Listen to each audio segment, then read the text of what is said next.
The $8,000 a month I've been sending for your care, Grandma. Dad's been helping you with it, right?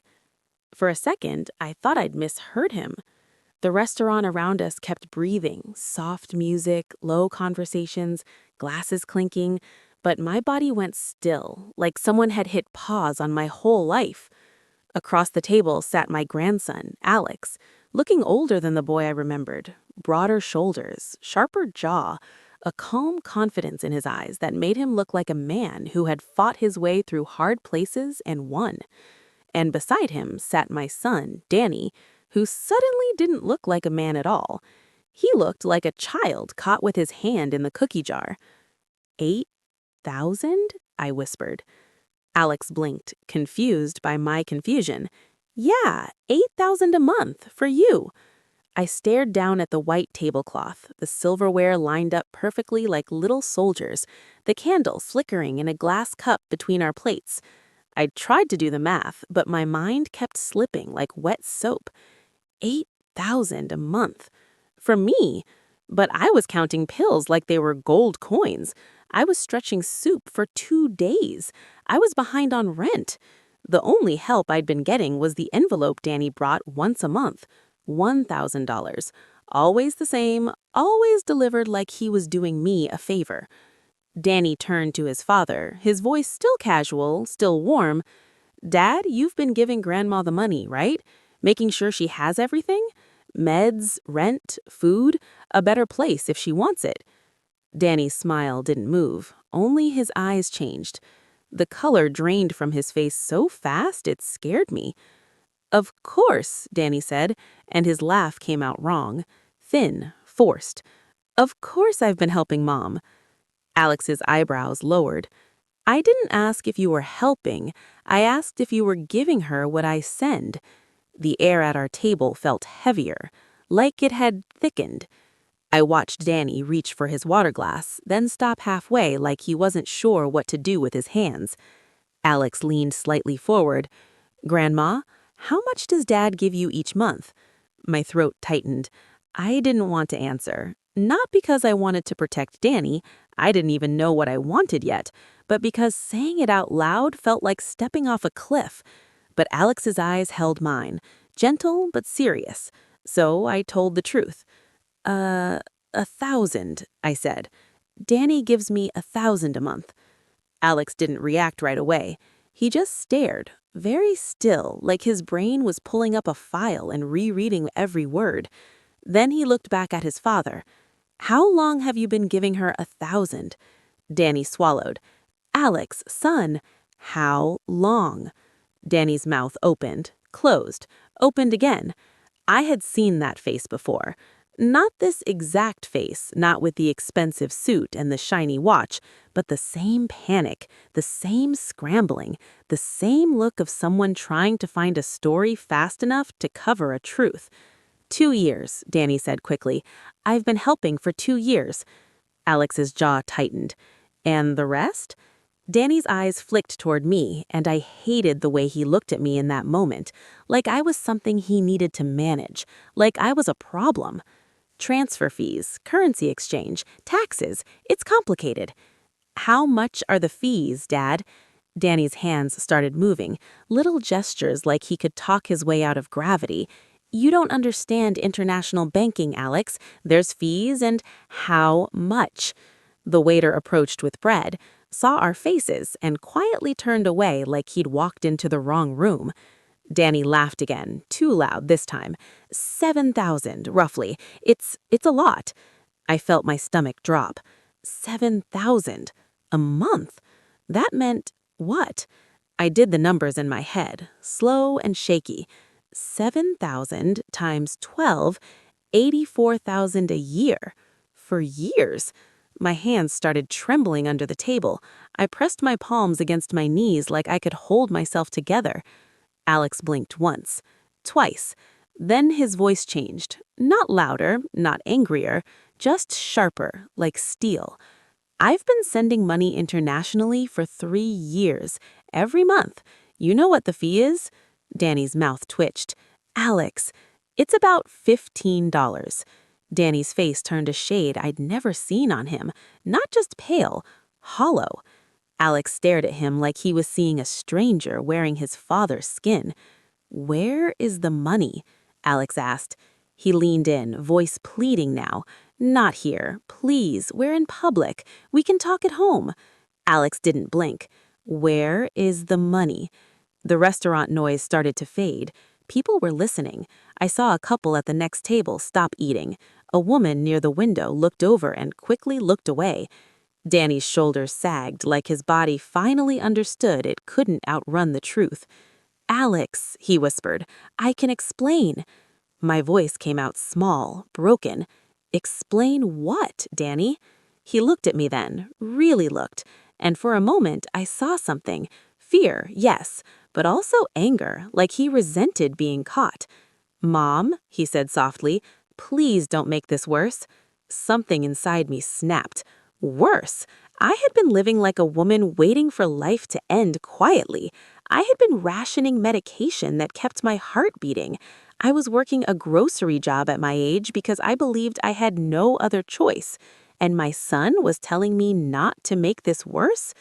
Alex's chair scraped back. He pulled his phone out, his fingers moving fast. "I have the receipts, transfers, dates, amounts." He looked at me, and his eyes softened again, full of pain. "Grandma," he said, voice shaking just slightly, "I thought you were living comfortably. I thought you were taken care of." I opened my mouth, but no words came. Danny reached across the table like he could grab control back with his hand. "Alex, stop, please." Alex didn't even look at him. He stood up fully, and when he spoke, his voice carried just enough that the whole table beside us fell silent. "You stole from her. You stole from your own mother." The manager started walking toward us, concern on her face. Danny's eyes darted around like a trapped animal. And I sat there, frozen, staring at the son I raised, realizing, slowly, painfully, that the man in front of me wasn't the man I thought he was. My heart thudded in my chest, too hard, too fast. Because if Danny had been lying about the money, what else had he been lying about? And why? Alex turned to me and held out his hand. "Grandma," he said gently, "come with me, right now." I looked at his hand, then at Danny, back at my grandson, and I realized something terrifying. This dinner wasn't just exposing a lie, it was about to expose my whole life, and I wasn't sure our family would survive what came next. I took Alex's hand, but my legs didn't move right away. I was still staring at Danny, my son, the boy I used to pack lunches for, the teenager I defended when teachers said he was lazy, the man I thanked every single month for helping me survive. His mouth kept opening like he wanted to speak, but nothing came out. Whatever story he'd prepared for years had finally collapsed under its own weight. Alex's hand tightened around mine. "Grandma," he said softly, "you don't need to hear this here." I nodded, even though my head felt foggy like I'd stood up too fast. As we walked toward the door, I heard Danny behind us.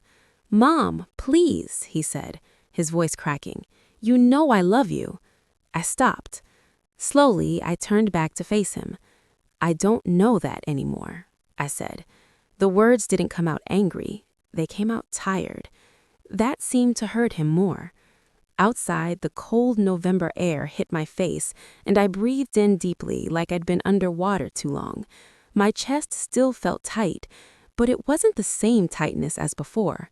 This one was grief. Alex guided me into the car he'd called, settling me carefully into the seat like I was something fragile. "Are you okay?" he asked. I stared out the window as the city lights blurred past. I think I've been lying to myself for a long time. At the hotel, Alex ordered tea and sat across from me, giving me space to speak first. I didn't, so he started. "Grandma," he said quietly, "I need you to tell me something, honestly." I nodded. "How have you really been living?" I laughed once, a short sound with no humor in it. "You want the truth?" "Yes." I took a breath. "I count my pills," I said. "I shake the bottle to hear how many are left before I decide if I can afford groceries that week." Alex's face changed, not anger yet, shock. My rent went up last year, I continued. I work part-time at a grocery store because my pension isn't enough. Some months I pay the electric bill late, some months I don't. His jaw tightened. I haven't bought new clothes in years, I said, and when Danny gives me that envelope, I stretch it as far as I can. I thought that was all there was. Alex leaned forward, his elbows on his knees. "Grandma," he said quietly, "why didn't you tell me?" I looked at my hands. "Because I thought you were struggling too. Because your father told me you were barely making it in Dubai. Because I didn't want to be another burden." Alex closed his eyes. "That was a lie," he said. "All of it." I looked up. "I've been successful for a long time," he said. "More than successful. I started sending Dad money when he said he'd lost his job. $8,000 a month for him. Then 2 years ago, he called me crying, said you were sick, said you were too proud to ask me for help." My heart sank.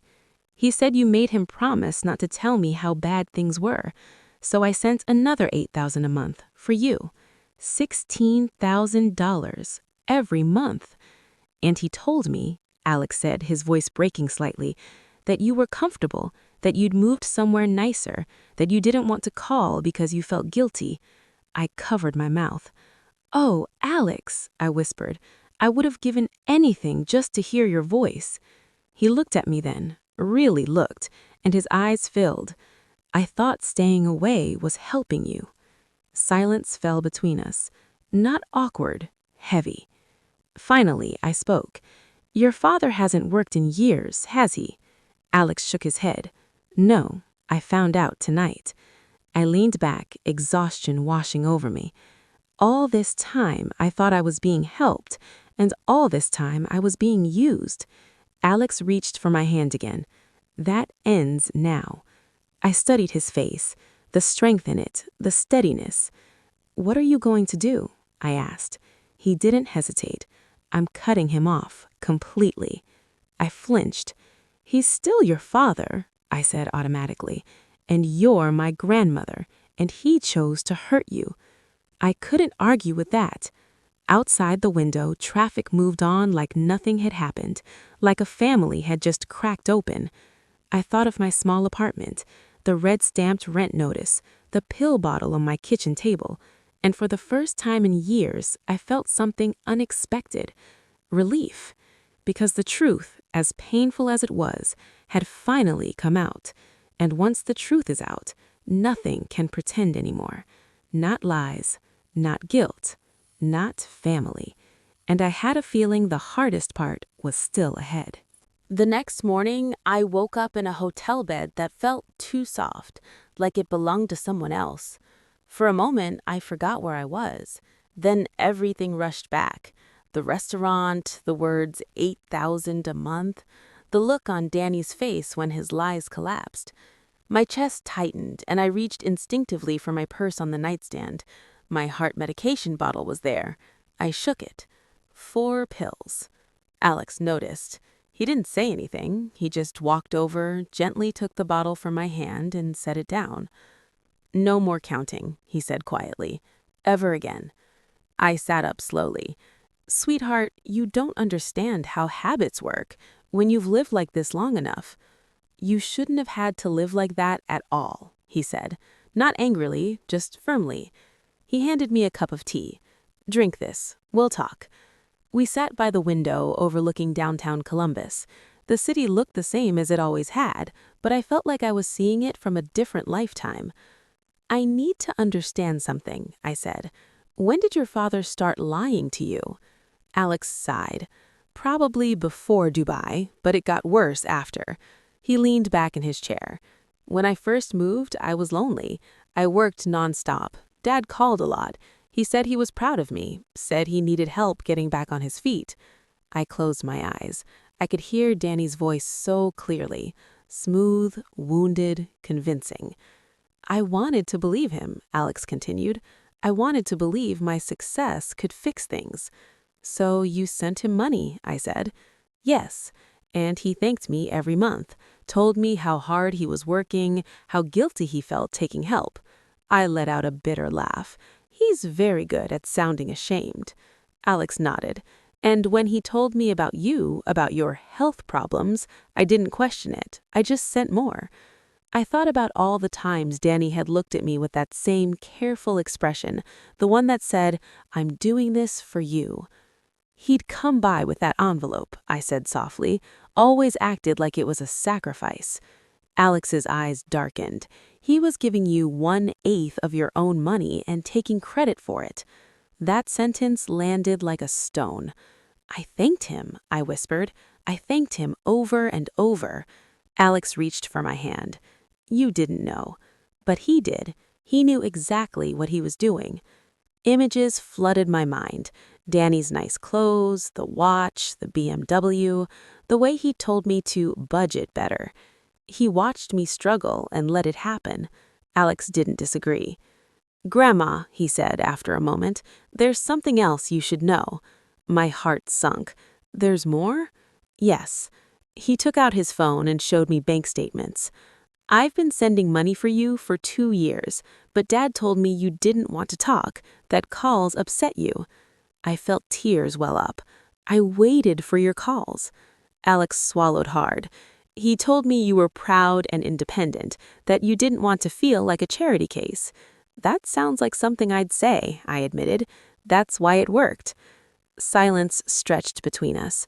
Finally, I asked the question that had been sitting in my chest all night. "What happens to him now?" Alex's expression hardened. "Nothing good." "He has no job," Alex continued. "No savings. I checked. Everything he has comes from me." I thought of Danny sitting alone at that restaurant table. "He's my son," I said. "I don't know how to stop loving him." Alex softened. "You don't have to stop loving him, but you don't have to let him hurt you anymore either." That was the part that felt new. All my life, love meant endurance, forgiveness, making excuses. But this felt different. This felt like a line. Later that afternoon, Alex's phone buzzed. Danny's name lit up the screen. Alex didn't answer. The phone buzzed again, and again. "He's panicking," Alex said quietly. I looked at the screen, at my son's name flashing like a warning. "He always does when he loses control," I said. Alex turned the phone face down. "Grandma," he said, "I'm moving back, permanently."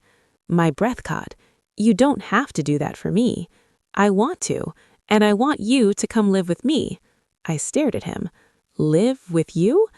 "In a real house, with doctors nearby, with a kitchen you don't have to ration food in." I shook my head. "I don't want to be a burden." Alex smiled sadly. "You're the reason I learned what taking care of someone looks like." I thought of my little apartment, the pill bottle, the grocery store uniform hanging in my closet, and I realized something. Danny had been playing the savior, but Alex was actually being one. And somewhere deep inside me, something long tired finally started to rest. I didn't know what the next confrontation would bring, but I knew one thing for certain. The son who pretended to save me was about to lose everything, and the grandson who truly loved me was just getting started. That night, I didn't sleep much. I lay in the hotel bed, staring at the ceiling, listening to the quiet hum of the city outside the window. Every time I closed my eyes, memories came rushing in, small moments I'd brushed off for years because I trusted my son. I thought about the Sundays, the way I used to sit by the phone every afternoon, telling myself not to be silly, that Alex was busy, that time zones were hard. I'd hear the phone ring sometimes, telemarketers, wrong numbers, and my heart would jump every single time. "Not today," I'd whisper after hanging up. "Maybe next week." Now I knew why the call stopped. Danny hadn't just taken money, he'd taken my grandson's voice out of my life. Around 6 a.m., I heard movement in the other room. Alex was already awake, laptop open, his face lit by the glow of the screen. He looked focused, but tired. "Sweetheart," I said softly, "you should rest." He looked up and smiled, but it didn't reach his eyes. I've been resting for 3 years, Grandma, just not in the right ways. He turned a laptop toward me. On the screen were old emails, dates, names. These, he said, are messages I sent Dad, asking him to give you my number, asking him to tell you I loved you, asking why you never replied. My throat closed. And these, he continued, clicking to another folder, are his replies.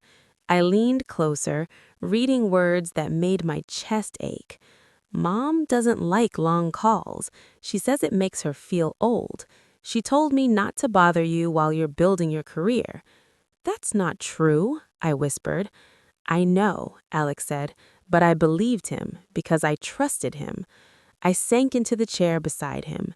He always knew how to use the truth, just enough of it to make the lie believable.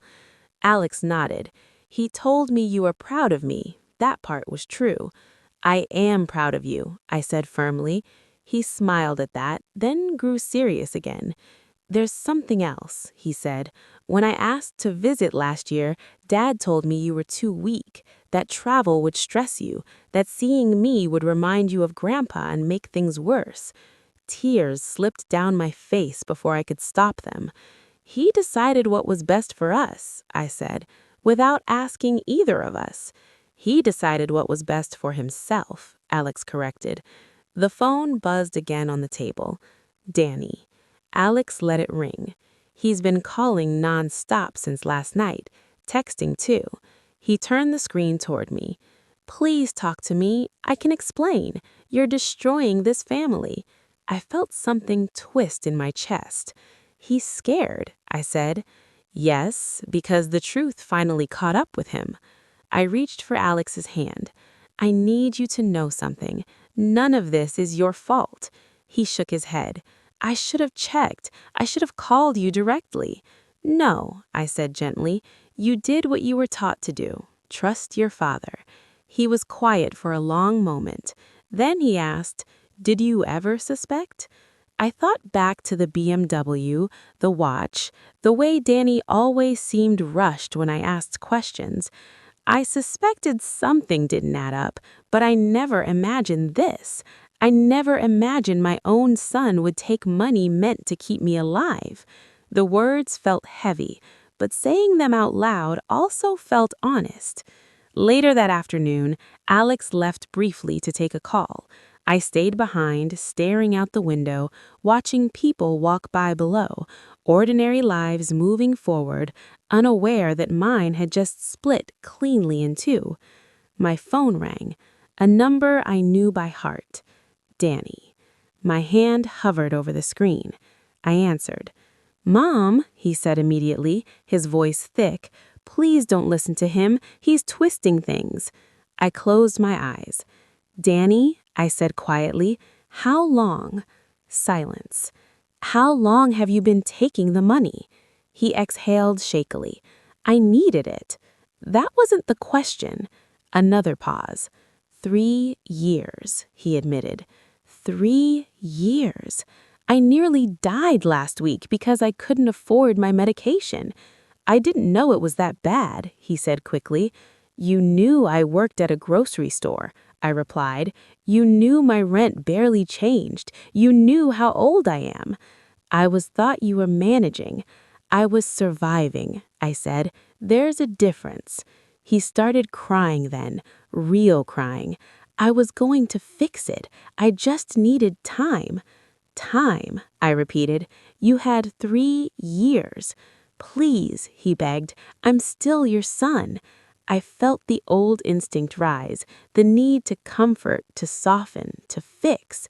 But something had changed. You are my son, I said, but you are not my caretaker anymore, and you don't get to speak for me ever again. Danny, I need space, I said. Don't contact me again unless I ask. I hung up. My hands were shaking, but my chest felt strangely lighter. When Alex came back into the room, he knew immediately. You talked to him, he said. Yes, I replied, and I said goodbye. He didn't ask what was said. He just sat beside me and wrapped an arm around my shoulders. "You were silenced for too long," he said. "That ends now." I leaned into him, feeling something I hadn't felt in years. Safe. But deep down, I knew the hardest part was still coming, because silence had protected Danny for years, and now that it was broken, everything else was about to come crashing down. Thanksgiving morning arrived quiet and gray. Alex had insisted we go back to my apartment one last time. He said I should say goodbye properly, not rush away like I was running from something. So we stood in that little kitchen where I'd spent years shrinking my life to fit my fear. The rent notice was still on the counter. The thin curtains still let in too much cold. My grocery store apron hung on the back of the chair. Alex looked around slowly, taking it all in. "You lived here for years?" he asked softly. "Yes," I said. "I tried to make it cozy." He nodded, jaw tight. "You did, but you shouldn't have had to." I packed one small suitcase. That was all I owned that mattered. As we were about to leave, there was a knock on the door. My heart sank. Alex glanced at me. "Do you want me to handle it?" I shook my head. "No. If it's him, I'll face it." I opened the door. Danny stood there, eyes red, hair uncombed, wearing the same coat he'd had on the night before. For the first time in years, he looked small. Danny said, "Please." Alex stepped closer but didn't speak. "I just want to talk," Danny continued. "Just us."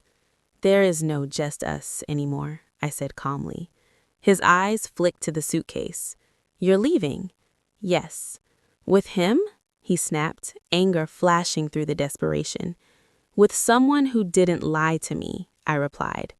Danny's voice cracked. "I raised him." "And I raised you. What you chose to do with that is on you." He reached into his pocket and pulled out his phone. "I can transfer it back, all of it. I'll get a job, I swear." I studied him. For the first time, I wasn't seeing my son. I was seeing a man afraid of consequences. "You didn't stop because it was wrong. You stopped because you were caught." He flinched. Alex finally spoke. "Dad, don't come here again." Danny looked at him like he'd been slapped. "You throw away your own father?" "I'm protecting my grandmother," Alex replied. "You should have done that." Silence filled the hallway. Danny stepped back slowly, like someone realizing the ground beneath them was gone. "I hope it was worth it," he muttered. "It wasn't, and that's why you lost us." We walked past him without another word. In the car, my hands trembled. Alex noticed and reached over. "You did the hardest thing." "No," I said quietly. "The hardest thing was surviving while believing I deserved it." We didn't go to a big Thanksgiving dinner. Alex ordered food and we ate together at the hotel table, just the two of us.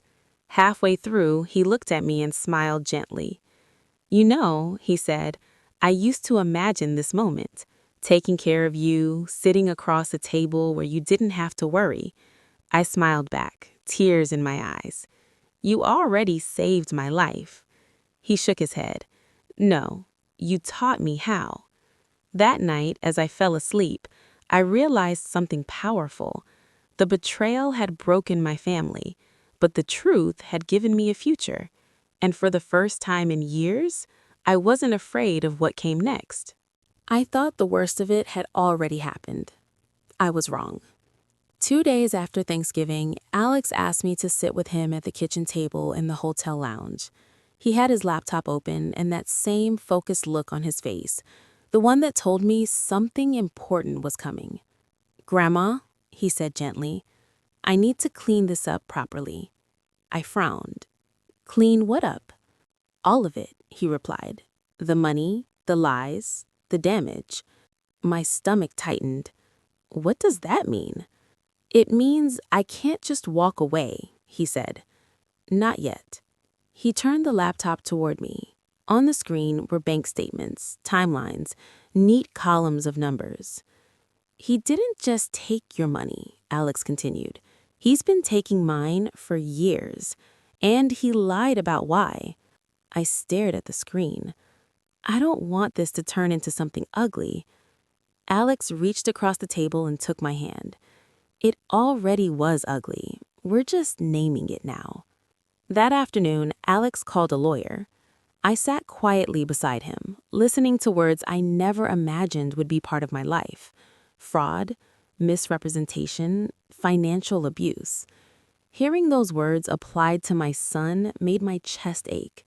But hearing them also made something clear. What Danny did wasn't just hurtful. It was wrong. That evening, Alex received an email. He read it once, then again. "What is it?" I asked. "Dad's landlord," Alex said. "He's being evicted." I closed my eyes. "He hasn't paid rent in months," Alex continued. "He's been floating everything with my transfers." For a brief moment, guilt stirred in me. Then I remembered the pills, the grocery store, the floor rushing up to meet me when my heart gave out. "He made his choices," I said. "Yes," Alex agreed. "And now he has to live with them." The calls kept coming. Voicemails, emails, messages sent through distant relatives. "He's depressed. He didn't mean it. He's still family." Each one landed softer than the last, because the truth had done something powerful. It had burned away excuses. One evening, Alex showed me a message Danny sent him. "If you ruin me, you ruin her too." I felt my spine straighten. "He's still trying to control the story," I said. Alex nodded. "And he always will, unless someone stops him." That night, I slept peacefully for the first time in years. No pill counting, no fear, just quiet. The next morning, Alex made a decision. "If I'm transferring everything into a trust," he said over breakfast, "in your name, no middlemen, no confusion." I blinked. "Alex, that's too much." "It's security, and it's long overdue." He paused, then added, "And I'm reporting the fraud." My breath caught. "Do you want me to stop?" he asked carefully. I thought about Danny's face at my door, about the way he said, "Don't make this worse," about how close I'd come to dying quietly while he lived loudly. "No," I said firmly. "I want this to end." Alex nodded, and just like that, the story shifted. This was no longer about money. It was about truth, about consequences, about a woman who had been invisible for too long, finally being seen. And somewhere deep inside me, I felt something unfamiliar but welcome. Strength. Because the restaurant exposed the lie, but what came next would make sure it never happened again. The call came on a Thursday afternoon. I was sitting by the hotel window, knitting slowly, when Alex's phone rang. He looked at the screen and didn't answer right away. "It's him," he said. I didn't ask who. We both knew. Alex stepped into the hallway, closing the door behind him. I could still hear his voice, low and controlled, through the thin walls. "No," he said. "Yes, I'm serious. You should have thought about that sooner." I set the knitting down. My hands were shaking again, but this time it wasn't fear. It was anticipation. When Alex came back in, his face was pale but steady. "He knows," he said. "Knows what?" I asked. "That the money is gone, that the accounts are frozen, that the lawyer contacted him." I nodded slowly. "And?" "He's panicking." That didn't surprise me. Alex sat across from me. "He tried to blame you." My heart clenched. Of course he did. "He said you misunderstood everything, that you were confused, that you agreed to let him manage the money." I let out a short, bitter laugh. "I agreed to let him help me buy groceries." Alex's eyes hardened. I told him that. There was a knock at the door. We froze. Alex moved first, peering through the peephole. "It's him," he whispered. My stomach dropped. Alex opened the door just enough to block the entrance. Danny stood there looking worse than I'd ever seen him. His coat was wrinkled. His eyes were bloodshot. His confidence? Gone. "Alex," he said, "please, I need to talk to Mom." I stood up. "I'm here." He looked past Alex and saw me. For a moment, relief washed over his face. Then he saw my expression. "Mom," he said softly, stepping forward, "I never meant for it to go this far." "You took money meant to keep me alive," I replied calmly. "It went that far the first month you did it." He flinched. "I was going to pay it back. I just needed one good break." "You had 3 years of breaks. You spent them." Danny's voice cracked. "I'm your son." "And I'm your mother, which makes this worse, not better." He reached into his pocket and pulled out a folded piece of paper. "I wrote this," he said. "An apology for everything." I didn't take it. "I don't need words," I said. "I needed medication. I needed honesty." Tears streamed down his face now. "They're going to ruin me," he sobbed. "I'll have nothing." I felt a flicker of the old instinct, the urge to comfort, to rescue. Then I remembered the grocery store floor rushing toward me. "You already ruined yourself," I said quietly. "We're just stepping out of the way." Alex stepped forward. "You need to leave." Danny looked at him with something close to hatred. "You always thought you were better than me." "No," Alex replied. "I thought you were my father." That did it. Danny backed away slowly, like someone realizing there was no ground left to stand on. As the door closed, I sank back into my chair, exhausted. "I didn't think it would hurt this much," I admitted. Alex sat beside me. "Doing the right thing often does." Later that night, Alex showed me the final email from the lawyer. Formal, clear, unforgiving. Danny was being investigated for financial abuse. I read it twice. "How do you feel?" Alex asked. I thought about it carefully. "I feel sad, but I also feel free." He smiled softly, and for the first time, I believed that freedom was worth the pain. The silence afterward was strange. Not heavy, not tense, just quiet. No phone buzzing, no footsteps outside the door, no voice asking for just one more chance. For the first time in years, my life wasn't being pulled in different directions by guilt. That night, Alex and I ate dinner in the hotel lounge. Nothing fancy, soup and bread, but I finished every bite without worrying if it meant I'd have to skip medication later. Alex noticed. "You ate everything," he said with a small smile. "I forgot what it felt like not to calculate every spoonful," I replied. He nodded. "That ends now." The next morning, my phone rang, a number I didn't recognize. I answered cautiously. "Hello?" "Mrs. Bennett?" a woman asked. Her voice was calm, professional. "This is Karen Mitchell from Adult Protective Services." My heart skipped. "Yes?" "We received a report regarding possible financial exploitation," she said gently. "We'd like to speak with you if you're willing."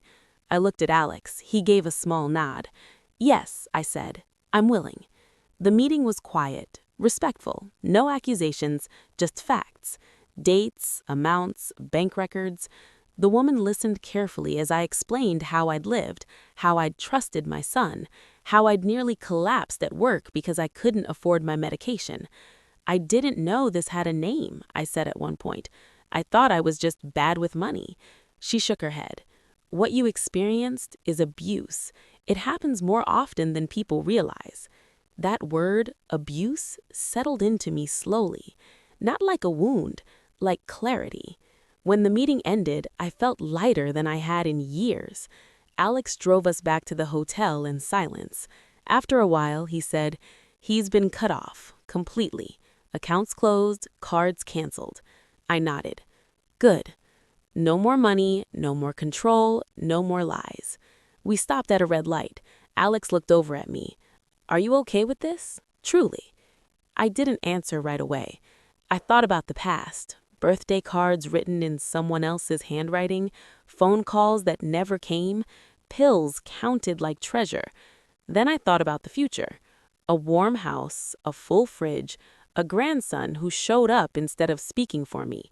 Yes, I said, I am. That afternoon, we went back to my apartment one last time. I walked through each room slowly. The kitchen where I'd watered down soup, the chair where I'd sat counting pills, the window where I'd watched the street waiting for a call. I wasn't angry anymore, just done.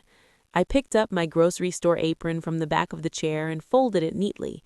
I won't need this, I said. Alex smiled. You've earned your rest. As we locked the door behind us, I felt something settle in my chest. Closure. That evening, Alex showed me the house he'd bought. Sunlight filled the rooms. The kitchen smelled like fresh wood and lemon cleaner. There was a bedroom already set up with soft bedding and a lamp just my height. This is yours, he said. I ran my hand over the quilt. For how long? I asked quietly. For as long as you want. Forever, if you like. I sat down on the bed, overwhelmed. I thought my life was ending. I didn't realize it was just beginning again. Alex sat beside me. You taught me that it's never too late to do the right thing. That night, as I lay in a bed that didn't creak and a room that didn't feel temporary, my phone stayed silent. No messages, no apologies, no manipulation. And for the first time, silence felt like peace. Because being cut off wasn't cruelty, it was consequence. The first morning in Alex's house, I woke up before the sun. Not because I was anxious, not because I needed to count pills, not because I had a shift to rush to. I woke up because my body felt calm. I lay there for a long moment, listening. No traffic noise right outside the window, no neighbors arguing through thin walls. Just quiet, steady, safe. When I sat up, I reached for my purse out of habit. Then I stopped. My medication was already on the nightstand. A full bottle. No rationing, no shaking to count. I laughed softly to myself. Downstairs, I smelled coffee. Alex stood in the kitchen in sweatpants and a t-shirt, looking more like the boy who used to help me bake cookies than the powerful businessman he'd become. "Morning, Grandma," he said. "Hope you don't mind, I made breakfast." I looked at the table. Eggs, toast, fruit. Real food, not measured, not stretched. "I mind very much," I said with a smile. "You're spoiling me." He grinned. "That's the plan." As we ate, sunlight poured through the windows, warming the room. For the first time in years, I didn't feel like I had to rush or apologize for existing. Later that day, Alex drove me to a new doctor. Not a rushed clinic, not a place where I felt like a number. The doctor sat with me for nearly an hour, reviewing my medications, adjusting doses, explaining everything carefully. "You should never have been skipping these," she said gently. "I know," I replied. "I just didn't have a choice." She looked at Alex, then back at me. "You do now." On the drive home, I stared out the window at neighborhoods I'd never imagined living near. "I keep waiting for this to disappear," I admitted, "like I'll wake up and be back in my apartment." Alex shook his head. "This is real." That afternoon, I did something small but meaningful. I called Pete from the grocery store. "Grace," he said, surprised, "you okay?" "I'm more than okay. I won't be coming back to work." There was a pause. Then, "I'm glad," he said warmly. "You deserve rest." When I hung up, I cried. Not from sadness, from release. Over the next few weeks, my body began to change. My hands shook less, my chest felt steadier. I slept through the night. And something else changed too. My guilt faded. I stopped feeling like I owed the world an explanation for being alive. Danny tried to reach out once more. A letter arrived in the mail. I didn't open it. Alex asked gently, "Do you want to read it?" I shook my head. No. That surprised me, but it also felt right. some chapters don't need rereading. One evening, as we sat on the back porch watching the sun go down, Alex spoke quietly. "I know this hasn't been easy for you." I looked at him. Losing the illusion was hard. Losing the truth would have been worse. He nodded. "I worried you'd feel like you lost a son." I thought carefully before answering. I lost the version of him I believed in, but I gained something else. What? My voice. Alex smiled. Weeks turned into months. I planted a small herb garden in the backyard. Basil, oregano, rosemary, just like the one Alex used to help me with as a boy. One afternoon, I caught him watching me from the kitchen window. "What?" I asked. He shrugged. "I used to imagine you doing this from the other side of the world. I hated that I couldn't be there." "You are now," I said. And that was the truth. At 68 years old, after years of shrinking myself to survive, I finally felt like I was allowed to take up space. Not because of money, not because of a house, but because someone loved me enough to show up. And that, I realized, was the beginning of a life I never thought I'd get to live. People like to believe every story should end with forgiveness. That if enough tears are shed, if enough apologies are offered, everything can go back to the way it was. But life doesn't work that way. Some lines, once crossed, don't fade. They change the shape of everything that comes after. Months passed. Spring came quietly, filling the backyard with green and light. My herb garden grew strong, and every morning I clipped fresh leaves for breakfast without worrying if I'd have enough food left for dinner. My health stabilized. My hands stopped trembling. My chest stopped aching. My sleep came easy. The doctor told me my heart was doing better than it had in years. "Consistency," she said. "That's what your body needed." Consistency. Something I'd never had when my survival depended on someone else's honesty. Alex flourished too. His company expanded in the U.S. He worked hard, but he laughed more now. Some evenings, he'd come home exhausted and sit at the kitchen table when I made tea. "Did I ever tell you," he said once, smiling tiredly, "that I used to imagine these moments?" I raised an eyebrow. "What moments?" "Coming home, seeing a light on, knowing someone was there." I reached across the table and squeezed his hand. "You were never alone. You just didn't know where home was yet." We didn't talk about Danny much, not because it didn't hurt, but because it didn't control us anymore. Eventually, I learned through relatives that he'd moved out of state, that he was struggling, that he told anyone who would listen that his family had turned against him. I felt a familiar tug of guilt, soft, automatic. Then I remembered the pills, the grocery store floor, the BMW in the parking lot, and the guilt faded. Forgiveness isn't the same as access. Love isn't the same as permission, and family doesn't mean enduring harm. One afternoon, Alex asked me a question as we sat in the garden. "Do you ever regret not giving him another chance?" I thought about it carefully. "No," I said. "I regret that he needed one." He nodded. That answer was enough. At 68 years old, I learned something I wish I'd known sooner. You are not required to set yourself on fire to keep someone else warm, even if that person shares your blood, especially if they share your blood. Some betrayals aren't mistakes, they're choices, and choosing yourself afterward isn't cruelty, it's survival, it's dignity, it's justice. Now, when I sit at the table with a full plate and a full heart, I don't think about what I lost. I think about what I was brave enough to stop losing. So let me ask you, if you were in my place, would you have forgiven your son? Or do some betrayals deserve zero tolerance? Tell me what you think in the comments, and if this story moved you, please subscribe, because it's never too late to choose yourself.